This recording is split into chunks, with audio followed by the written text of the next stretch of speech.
आज आपण नागपूर जिल्ह्यातील एक इंडो इस्रायल पद्धतीने लागवड केलेल्या संत्र्याच्या बागेची पाहणी करणार आहोत आणि त्याची माहिती घेणार आहोत। ही जी बाग आहे ती हिंगणा तालुक्यातील वडगाव बक्षी या गावामध्ये आहे। हे जे शेतकरी आहेत यांच्याकडे एकूण 25 एकरवर संत्रा आहे, म्हणजे 4000 झाडं आहेत आणि या 25 एकरापैकी 12 ते 13 एकर संत्र्याची लागवड त्यांनी इंडो इस्रायल पद्धतीने केली आहे। म्हणजे साधारणतः 3000 झाडाची लागवड त्यांनी इंडो इस्रायल पद्धतीने केलेली आहे। इंडो इस्रायल पद्धतीने संत्र्याची जी लागवड आहे त्यामध्ये संत्र्याचं उत्पादन जे आहे ते फार मोठ्या प्रमाणात वाढतं। तर हे इंडो इस्रायल तंत्रज्ञान काय आहे हे आपण या शेतकऱ्याकडून जाणून घेणार आहोत। तुम्ही तर या इंडो इस्रायल पद्धतीनं संत्रा लागवडीकडे का वळले? इंडो इस्रायल पद्धतीने संत्रा लागवडीने पद्धतीकडे वळण्याचा तात्पर्य म्हणजे एक आहे की यामध्ये झाडांची संख्या जास्त बसते, फळधारणा जी आहे झाडांना ती जास्त लागते। प्लेन पद्धतीवर इंडो इस्रायलवर पाणी जमिनीमध्ये मुरून राहत नाही आणि झाडांच्या मुळ्या खराब होत नाही आणि झाड चांगलं बनतं। पारंपरिक पद्धती तुमच्याकडे संत्रा लागवड आहे, हो आहे।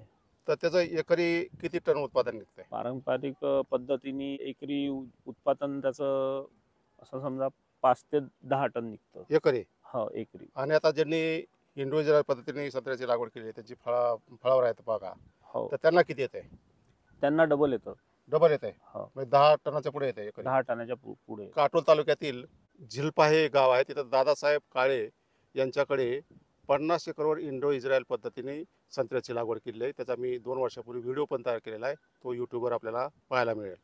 त्यांनी सुद्धा मला सांगितलं की या इंडो इस्रायल पद्धतीने लागवड केल्यामुळे माझं संत्र्याचं जे उत्पादन आहे ते दुपटीने वाढलेलं आहे। इंडो इस्रायल पद्धत आहे ती आपली पारंपरिक संत्रा लागवड आहे त्यापेक्षा वेगळी कशी आहे? त्याच्यामध्ये एकच आहे की इंडो इस्रायल पद्धतीमध्ये झाडांची प्रूनिंग करणं मस्ट आहे। कारण झाडांचं जे अंतर आहे ते प्लॅन्ट टू प्लॅन्ट 10 फूट असतं आणि मधातलं जे अंतर असतं ते 20 फूट राहतं। त्याच्यामुळे आपल्याला जे 10 फूट अंतर जे आहे ते झाड एकात एक झाड भिडलं नाही पाहिजे, गेलं नाही पाहिजे। त्याच्यामुळे आपल्याला प्रूनिंग करणं मस्ट आहे। जी पारंपरिक पद्धत जी होती त्याच्यामध्ये प्रूनिंग करण्याची काही आवश्यकता नव्हती। Indo Israel centre for excellence हा जो प्रोजेक्ट आहे तो महाराष्ट्र शासन आणि इस्रायल यांनी संयुक्त विद्यमाने 2010-11 मध्ये राबवला होता आणि हा जो प्रकल्प आहे संत्र्याचं उत्पादन वाढवण्यासाठी डॉक्टर पंजाबराव देशमुख कृषी विद्यापीठ अकोला, कृषी विभाग आणि इस्रायल सरकार यांच्या संयुक्त विद्यमानानं हा प्रकल्प राबवला होता। आणि आपल्या पारंपरिक संत्रा लागवडीमध्ये काय चुका आहेत, काय कमतरता आहेत त्या कमी करून आपलं संत्र्याचं उत्पादन इस्रायल तंत्रज्ञानानं कसं वाढवता येईल या प्रकल्पाचा मुख्य उद्देश होता। तर याच्यामध्ये 4 बाबी आहेत की आपल्याकडे सपाट पद्धतीनं संत्र्याची लागवड केली जाते, तर या इस्रायल पद्धती इंडो इस्रायल पद्धतीमध्ये आपल्याला दिसेल की हा बेड आहे, या बेडवर त्यांनी संत्र्याची लागवड करण्याची शिफारस केलेली आहे। कारण आपल्याला काय माहिती की आपण मोकळं पाणी देतो, संत्र्याची जी मुळं आहेत ते सतत पाण्याच्या संपर्कात येतात, सतत संपर्कात आल्यामुळे पाण्याच्या त्याला फायटोप्थोरा नावाचा आजार त्याला जडतो, रोग येतो त्याच्यावर आणि ते हळूहळू झाडं मरतात ते। तर तो फायटोप्थोरा येऊ नये, पिकाची मळ होऊ नये संत्रा त्यामुळे त्यांनी बेडवर लागवड सांगितलेली। दुसरी जी त्यामध्ये आहे की एकरी झाडाची संख्या दुप्पट करणे पारंपरिक पद्धतीपेक्षा। त्यानंतर डबल लॅटरलचा वापर करणे, ठिबकचा वापर करणे, काही ठिकाणी मल्चिंग पण करतात लोक, ते मल्चिंगचा वापर करणे आणि झाडाची आता ही जवळजवळ लागवड केल्यामुळं फांद्या एकामध्ये घुसून आहेत म्हणून त्याची प्रूनिंग करणे हे त्याच्यामधले कन्सेप्ट आहे। जी पारंपरिक पद्धतीने संत्रा लागवड आहे त्याचं अंतर काय राहतो? 18 बाय 18। 18 बाय 18 काय काय मी 20 बाय 20 पण पाहिले, हो म्हणजे साधारणतः 6 बाय 6 मीटर, 6 बाय 6 मीटर, म्हणजे 2 ओळीतलं 18 फूट आणि 2 झाडातलं पण 18 फूट। 18। याच्यामध्ये किती अंतर आहे तुमचं सांगा? आता ही 2 ओळी तुमच्या ह्या याच्यामध्ये 20 फूट। 20 फूट आहे। हां ही जी 2 झाडं आहेत ही 2 झाडामधलं किती अंतर आहे? 10 फूट। 10 फूट। हं. म्हणजे पूर्वी जी 20 किंवा 18 होतं हो ते तुम्ही 10 वर आणलं, म्हणजे 20 बाय 20 किंवा 18 बाय 18 वर 18 बाय 18 वर किती झाडं बसतात? 18 बाय 18 वर झाडं बसतात एकरी 105 झाडं। 105 झाडं, म्हणजे हेक्टरी 277। आणि मग आता तुम्ही आता 20 बाय 10 वर लागवड केली, किती झाली संख्या? याच्यामध्ये झाली संख्या झाडांची 277। 277 नाही, 555 होती हेक्टरी। हेक्टरी 555। हेक्टरी 555, म्हणजे 277 तिकडे होते हो पारंपरिक पद्धतीमध्ये, आता तुमचे हे 555 झाले, म्हणजे 555। डबल झाले। उत्पादन कशामुळे वाढ होती ते तुम्ही डबलिंग ऑफ प्लांट पॉप्युलेशन केले। ही जी संत्रा लागवड केली ही संत्र्याची रोपं जी आहेत, कलमं आहेत, ती कुठून आणलेली आहेत तुम्ही? संत्र्याची कलमं जे आमची पारंपरिक पद्धत जी होती हा. ती आम्ही आणली होती नागपूर जिल्ह्यामध्ये कळमेश्वर तालुक्यामध्ये टिमखेडे पिपळा म्हणून गाव आहे, प्रायव्हेट नर्सरी. Private nursery. बर तिथून 50 वर्षापासून कलम आमची तिथचीच होती. बर त्याच्यानंतर या बगीच्यामध्ये मी कलम जे लावली होती तर याच्यामध्ये काटोलवरून कलम आणली होती. ती एनआरसीचं का? नाही, हं. ती पण प्रायव्हेट नर्सरीच होती. हं. आणि याच्यामध्ये काही जे झाडं आहे 200 झाडं ते एनआरसीसी मधले आहे, एनआरसीसी नागपूर. एनआरसीसी नागपूर. तर इंडो इस्रायल प्रकल्पामध्ये शास्त्रज्ञ असं सांगतात की बऱ्याचशा बागा लवकर वाळतात. त्याच्यामध्ये आपण काय करतो की जातीवंत रोपं, चांगली निरोगी रोपं आपण आणत नाही, कुठल्या तरी नर्सरीमधून आणतो. शासनमान्य नर्सरीतून ती रोपं आणली पाहिजे, जरी महाग असली तरी ती आणली पाहिजे. तर तुम्ही नागपूरचं केंद्र सरकारचं संशोधन केंद्र आहे लिंबूवर्गीय फळपिकाचं, एनआरसीसी मधून आणलं, ते फार चांगलं केलं काम केलेलं. तर जातीवंत रोपाची निवड करणं फार गरजेचं, कारण ही बाग एकदा लावल्यानंतर ते रोप कलम लावल्यानंतर ते 25 वर्ष तुम्हाला त्याची बाग धरायची तुम्हाला, त्यामुळं मूळ चांगलं असणं गरजेचं. हा तुम्ही बेड केलेला आहे, तुमच्याकडे पारंपरिक ह्याच्यामध्ये बेड करत नाहीत. आता बेड करण्याचा उद्देश काय? बेड करण्याचा उद्देश म्हणजे असा आहे की या शेतामध्ये पाणी जमा होत होतं. जमा होत असल्यामुळे इथे प्लेनवर संत्रा जमला नसता.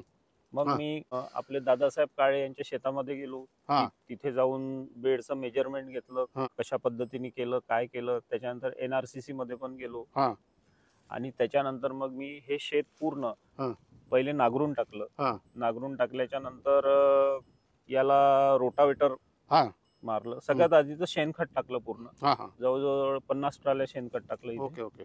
त्याच्यानंतर याला नांगरून टाकलं. नांगरल्याच्या नंतर रोटावेटर केलं. रोटावेटर केल्याच्या नंतर पूर्ण शेत माझ्या वडिलांनी मला आखून दिलं. आता याच्यामध्ये बरचसं सहकार्य माझ्या वडिलांचं आहे. तर आखल्याच्या नंतर मग जेसीपीनी बेड, याचा हा जो टॉप आहे हा सुरुवातीला आम्ही 8 फुटाचा घेतला होता. 8 फुटाचा. 8 फुटाचा उंची घेतली होती 2.5 फूट. 2.5 फूट. आणि ह्याची रुंदी किती असेल बुडाला त्याच्या? टोटल असायला पाहिजे हा जवळजवळ 9 फूट. 9 फुटाचा खाली. 9 फुटापेक्षा जास्त असेल असं मला वाटतंय. 10-12 फुटापर्यंत असेल हा. 12 फुटाची एकदम तळाची रुंदी असेल. संत्रा बागेमध्ये पाणी उताराने बाहेर काढणं गरजेचं आहे. पाणी साचून राहिलं तर रोगराई वाढते. त्यामुळे तुम्ही बेडवर पण घेतलेलं आहे. जर जास्त पाणी साचून राहिलं तर काय होतं की फायटोप्थोरा हा रोग येतो आणि तुमची झाडं बसतात.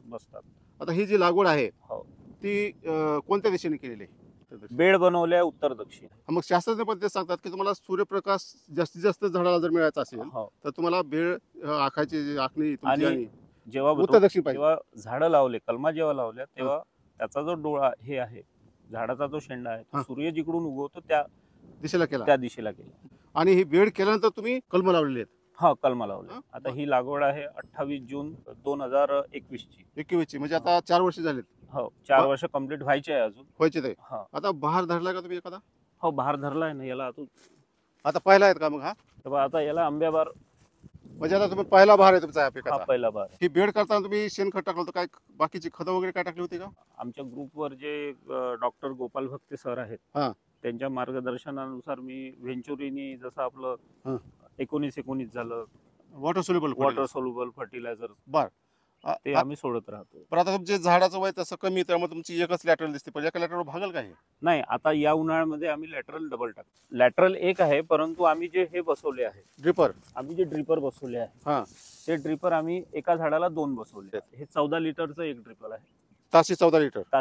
तुमची जी पारंपरिक लागवड आहे 18x18 वरली, तर लागवड केल्यानंतर पलीकडल्या ओळीतल्या संत्र्याची या ओळीतल्या संत्र्याची एकदम फांद्यामध्ये फांदी जाण्यासाठी किती वर्ष लागतात? पारंपरिक लागवडीमध्ये जवळजवळ लागतात फांद्यामध्ये फांद्या जायसाठी 8 वर्ष.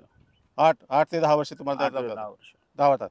म्हणजे तोपर्यंत तुम्हाला तुमच्या ह्या जमिनीचा पुरेपूर उपयोग होत नाही. मग त्यासाठी तुम्हाला डबलिंग ऑफ पॉप्युलेशन, म्हणजे झाडाची संख्या तुम्हाला दुप्पट करायची शास्त्रज्ञ सांगतात. पण आता ही झाड जसं जसं वाढेल तसं मग फांद्यामध्ये फांद्या मिसळतील ती, मग काय करणार तुम्ही? प्रूनिंग करता. प्रूनिंग कशाने करायची? प्रूनिंग जे विद्यापीठामध्ये मशिनरी आहे त्यांनी पण करता येते, परंतु व्यवस्थित प्रूनिंग मॅन्युअली करता येते. साधारणतः कधी करता? हे मृग नक्षत्र लागायच्या एक 8-15 दिवस पहिले. ही जी तुमची प्रूनिंग आहे ते करण्याचा उद्देश काय राहतो? प्रूनिंग करण्याचा उद्देश म्हणजे असा राहतो की जसं आता हे झाड आहे, हे झाड असं वर नाही गेलं पाहिजे, उंच गेलं नाही पाहिजे. उंच नाही गेलं पाहिजे. आपल्याला याला ठेवायचं आहे, हाईट याची ठेवायची आहे जास्तीत जास्त 12 फुटापर्यंत. आणि प्रूनिंग केल्याच्या नंतर झाड असा घेर घेईल. घेर घेईल, हा. गोलाकार येईल. हा, गोलाकार. आणि प्रूनिंग केल्यामुळे तुमची हवा पण खेळती राहील, सूर्यप्रकाश प्रत्येक फांदीला मिळेल, सूर्यप्रकाश. पानाला मिळेल. पाण्याला मिळेल. आणि मग काय होतं, सूर्यप्रकाश आणि हवा जर मिळाली तिथं रोगराई कमी येते आणि पानं जास्त प्रमाणात अन्न तयार करतात. आणि आणि- पोटामध्ये फळं जास्त येईल. मग पोटामध्ये फळं जास्त येतात, सनबर्निंग होत नाही, हो. फळं पण जास्त प्रमाणात राखतात. हम्म. आणि पोटामध्ये फळं राहिलेले त्याची प्रत चांगली राहते. त्याची प्रत चांगली राहते. हा, एकदम तजेलदार दिसतं फळ ते, आणि त्याला भाव पण चांगला मिळतो. भाव पण